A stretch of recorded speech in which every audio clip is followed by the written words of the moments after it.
Dubai के शेख समंदर में 5 किलोमीटर तक फैला एक ऐसा आइलैंड बनवा रहे थे जिसके हर विला के बाहर प्राइवेट बीच मौजूद होगा। समंदर की खतरनाक लहरों को रोककर वहां एक लग्जरी आइलैंड बनाने का सुहाना ख्वाब जो दुबई के शेख ने देखा था, वो इंजीनियर्स और वर्कर्स के लिए एक घिनौना ख्वाब साबित हुआ। ज़ेम टीवी की वीडियोस में एक बार फिर से खुशामदीद। नाजरीन, इस वीडियो के पार्ट 1 में आपने देखा कि कैसे दुबई की कोस्ट लाइन जो सिर्फ 70 किलोमीटर पर फैली हुई थी, उसको 124 किलोमीटर तक फैलाने के लिए ये पाम शेप का आइलैंड डिजाइन किया गया। इस पाम शेप के आइलैंड को समंदर की लहरों से बचाने के लिए इंजीनियर्स ने जब एक आउटर वॉल बनाने का फैसला किया तो उसके लिए 99 लाख टन पत्थर अरेंज कहां से किए गए। जिन पत्थरों को समंदर में डालकर ये आउटर आइलैंड बनाया जा रहा था, उनमें से अगर एक भी पत्थर सही पोजीशन में नहीं रखा गया तो आइलैंड किसी भी वक्त तबाही का निशाना बन सकता है। ये चेक करने के लिए डाइवर्स 30 मीटर पानी के नीचे जाते थे और हर एक पत्थर की पोजीशन चेक करके बाहर बैठी टीम को ओके का सिग्नल देते थे। Challenge number 5। पाम जुमेरा की कंस्ट्रक्शन स्टार्ट हुए अभी 6 महीने गुजर चुके थे और इंजीनियरिंग टीम ने 4 किलोमीटर लंबा ब्रेक वाटर बना लिया था, लेकिन 7 किलोमीटर अभी भी बनाना बाकी था। दुबई के क्राउन प्रिंस शेख मोहम्मद बिन रशीद अल मखतूम ने इंजीनियरिंग टीम को ये आइलैंड बनाने के लिए जो डेडलाइन दी थी वो थी सिर्फ और सिर्फ 2.5 साल। यानी अब इंजीनियर्स के पास बकाया सिर्फ 21 महीने बचे थे, जिसमें ये ब्रेक वाटर भी कंप्लीट करना था और साथ साथ इसके अंदर पाम शेप का आइलैंड भी। इंजीनियर्स के लिए खड़ा होने वाला चैलेंज ये था कि अगर इन्होंने ब्रेक वाटर कंप्लीट करने के बाद अंदर के आइलैंड बनाने का काम शुरू किया तो ये शेख की दी गई डेडलाइन पर पूरा नहीं उतर सकेंगे, और अगर पहले अंदर के आइलैंड पर काम शुरू किया तो समंदर की लहरें इस आइलैंड को निगल जाएंगी। यानी अब इंजीनियर्स एक ऐसे जाल में फंस चुके थे जिसमें से निकलने के लिए उनको अपनी प्लानिंग चेंज करनी पड़ी। इस चैलेंज से निपटने के लिए इंजीनियर्स ने फैसला किया कि दोनों आइलैंड्स की कंस्ट्रक्शन एक साथ चलेंगी। यानी जैसे जैसे ब्रेक वाटर बनता चला जाएगा, उस हिस्से के अंदर पाम आइलैंड को भी साथ साथ ही बनाना पड़ेगा। अभी ये प्लानिंग हुई ही थी कि सर्दियों का मौसम आ पहुंचा और एक नई मुसीबत गले पड़ गई। हर साल सर्दियों के मौसम में अरेबियन गल्फ तेज हवाओं के निशाने पे रहता है, जिनको शमाल स्टॉर्म्स कहा जाता है। इन तेज हवाओं की वजह से समंदर काफी भयानक हो जाता है, इतना भयानक कि इसमें ट्रेवल करना ही बहुत मुश्किल होता है। आइलैंड की कंस्ट्रक्शन के लिए समंदर का पुरसुकून होना बहुत जरूरी था। इस तूफान की वजह से 2 महीनों तक कंस्ट्रक्शन का काम हॉल्ट पे था, लेकिन इन 2 महीनों के दौरान कंस्ट्रक्शन टीम ने अपना टाइम जाया नहीं किया, बल्कि एक ऐसे मसले का सॉल्यूशन ढूंढने लगे जो वाकई एक बहुत ही मुश्किल टास्क था। Challenge number 6। पाम आइलैंड को बनाने के लिए 94 मिलियन क्यूबिक मीटर रेत चाहिए थी। अगर वजन के हिसाब से बात की जाए तो इस पाम ट्री शेप के आइलैंड को बनाने के लिए हैरत अंगेज तौर पे 1.5 करोड़ टन वजनी रेत रिक्वायर्ड थी, जो कि वाकई एक सर फिरा देने वाला टास्क था। चैलेंज ये नहीं था कि इतनी सारी रेत आइलैंड साइड तक पहुंचाई कैसे जाएगी, बल्कि चैलेंज ये था कि इतनी सारी रेत लाई कहां से जाएगी।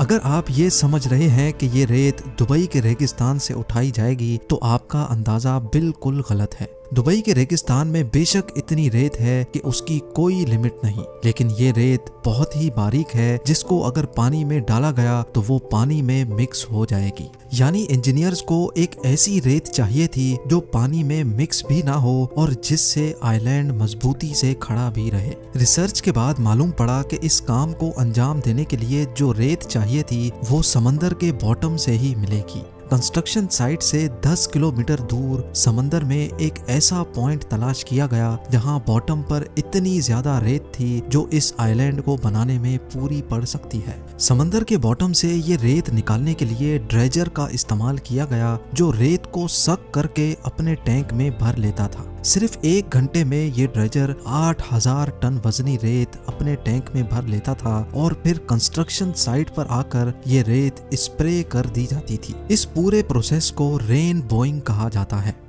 रेत को निकालने से लेकर कंस्ट्रक्शन साइट तक ले जाने में एक ड्रेजर को 4 घंटे लगते थे और एक वक्त में 8000 टन रेत ट्रांसपोर्ट की जाती थी। यानी अगर ये ड्रेजर सिर्फ डे टाइमिंग्स में 12 घंटे काम करेगा तो पूरे 1.5 करोड़ टन रेत लाने में 2 साल लग जाएंगे। लेकिन इंजीनियर्स के पास इतना टाइम कहाँ था, इसीलिए ये फैसला किया गया कि एक वक्त में कई ड्रेजर्स ये काम अंजाम देंगे ताकि कम से कम टाइम में शेख की दी हुई डेडलाइन पर पूरा उतर सके।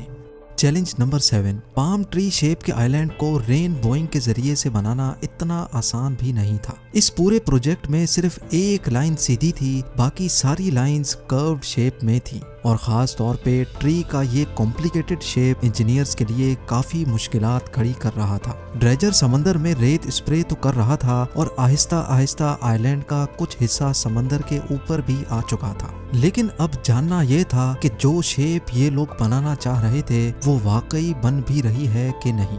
अगर गलत पोजीशन में रेत स्प्रे की गई तो ना सिर्फ आइलैंड का शेप बर्बाद होगा बल्कि पैसा और टाइम दोनों बर्बाद हो सकते हैं।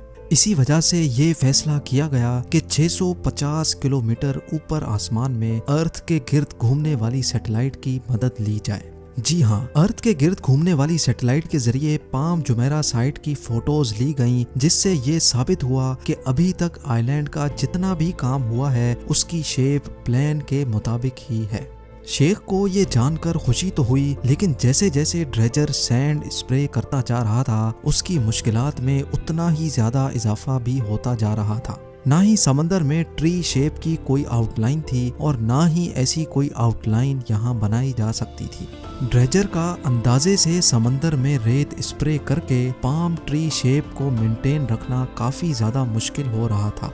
अब इंजीनियर्स को कुछ ऐसा करना था जिससे ड्रेजर को पिन पॉइंट एक्यूरेसी पता चल सके और वो फिर वहीं तक रेत स्प्रे करे। इस काम को अंजाम देने के लिए जीपीएस टेक्नोलॉजी का इस्तेमाल किया गया। वर्कर्स जिनके हाथ में जीपीएस यूनिट मौजूद थे वो आइलैंड के बॉर्डर पे वॉक करते जाते और उनकी पोजीशन का रियल टाइम डाटा सेव होता जाता था। जीपीएस कोऑर्डिनेट्स का ये डाटा ड्रेजर को भेजा जाता था और ड्रेजर सिर्फ उसी पॉइंट पर रेत स्प्रे करता था जहां मैनुअली इंसान वॉक करके गया था। ये सॉल्यूशन पूरी तरह काम कर रहा था और अब ड्रेजर पिन पॉइंट एक्यूरेसी से आइलैंड के बॉर्डर पे फिलिंग कर रहा था। चैलेंज नंबर 8, पाम जुमेरा की कंस्ट्रक्शन को स्टार्ट हुए 1 साल से भी ऊपर हो चुका था। ब्रेक वाटर 8 किलोमीटर बन चुका था और दूसरी तरफ पाम आइलैंड की टीम भी दिन रात सिर्फ इसी काम पर लगी थी। अभी तक पाम आइलैंड की 16 में से 9 शाखें बन चुकी थीं, तभी इंजीनियरिंग टीम के सामने एक ऐसा चैलेंज आ खड़ा हुआ जो उनके वहमो गुमान में भी नहीं था। ब्रेक वाटर, जिसको असल में समंदर की ताकतवर लहरें रोकने के लिए बनाया जा रहा था, उसने अपना काम दिखाना शुरू कर दिया था। वो वाकई लहरों को तो अच्छी तरह रोक रहा था, लेकिन अब आइलैंड के अंदर पानी का बहाव कम हो चुका था। यानी जो पानी आइलैंड की अंदरूनी साइड पे था वो एक ही जगह खड़ा रहकर मैला और बदबूदार होने लगा था। ये एक ऐसा मसला था कि अगर अभी इसका कोई सॉल्यूशन ना निकाला गया तो इस बात का पूरा चांस था कि शेख का ये प्रोजेक्ट बुरी तरह से फ्लॉप हो जाएगा। अब इस मसले से निपटने के लिए आइलैंड के डिजाइन में चेंजेस करना जरूरी था। कुछ तो ऐसा करना होगा जिससे आइलैंड के अंदरूनी साइड पर पानी चलता रहे ताकि वो खराब ना होने पाए। खुशकिस्मती से इंजीनियर्स को इसका एक अच्छा सॉल्यूशन मिल गया। ये फैसला किया गया कि ब्रेक वाटर को 2 साइडों से तोड़कर वहां ब्रिज बनाए जाएंगे ताकि एक साइड से पानी का प्रेशर अंदर जाए और दूसरी साइड से बाहर निकल सके। ये सॉल्यूशन आखिरकार काम कर गया और पूरे 2 हफ्तों के बाद आइलैंड के अंदर फंसा बदबूदार पानी आहिस्ता आहिस्ता वापस बाहर निकल गया। चैलेंज नंबर 9, अगस्त 2003 में पाम जुमेरा का ब्रेक वाटर कंप्लीट हो चुका था। 99 लाख टन पत्थरों से बना 250 मीटर चौड़ा ये ब्रेक वाटर समंदर की लहरों को अच्छी तरह से रोके हुए था। इसके एक ही महीने के बाद पाम आइलैंड की टीम से भी अच्छी खबर आ गई। 1.5 करोड़ टन रेत से बनाए जाने वाले पाम ट्री की 16 शाखें भी कंप्लीट कर ली गई थी। ड्रेजर्स जो 1 साल से मुसलसल चल रहे थे, उनका भी आराम करने का वक्त अब आ चुका था। इंजीनियरिंग टीम ने वक्त से पहले ही हैरत अंगेज तौर पे पूरा आइलैंड कंप्लीट कर लिया था और अब इस पर विलाज, शॉपिंग मॉल्स और होटल्स बनाने की बारी थी। लेकिन मसले ऐसे थे जो किसी भी सूरत में इंजीनियरिंग टीम की जान नहीं छोड़ रहे थे। अब एंड टाइम पर एक ऐसा चैलेंज आ खड़ा हुआ जिसने पूरे आइलैंड के लिए खतरा पैदा कर दिया था। जो रेत डालकर पाम ट्री का शेप बनाया गया था वो रेत अभी भी लूज थी। वक्त के साथ साथ रेत कॉम्पैक्ट हो रही थी और आइलैंड के कई हिस्से वापस पानी में जाना शुरू हो चुके थे। शेख के सपने के मुताबिक इस आइलैंड पर मेटल रोड्स और हजारों बिल्डिंग्स बनना थी, लेकिन उसके लिए जरूरी ये था कि आइलैंड की रेत बिल्कुल ठोस हो। ये मसला पूरी इंजीनियरिंग टीम के गले में आ चुका था और इसी वजह से सारा काम एक बार फिर से हॉल्ट हो गया। इस मसले का जल्द अज जल्द सॉल्यूशन निकालना बहुत जरूरी था, क्योंकि ये वो पॉइंट था जब पूरी दुनिया की नजरें इसी प्रोजेक्ट पर टिकी थी और इस आइलैंड की वजह से दुबई के शेख की इज्जत दांव पर लगी थी। इस मसले के अलावा एक और मसला भी था। दुबई अपनी जियोग्राफिकल लोकेशन के हिसाब से वैसे ही अर्थक्वेक जोन के करीब है और अगर यहाँ कोई अर्थक्वेक आया तो इसके इंतहाई खौफनाक नताइज हो सकते हैं। पाम आइलैंड की रेत जो पहले ही कॉम्पैक्ट नहीं थी, अर्थक्वेक के सिर्फ एक ही झटके से ये पूरा आइलैंड ऐसे ही खत्म हो सकता था जैसे इस पॉट में पड़ी रेत पानी के अंदर जा रही है।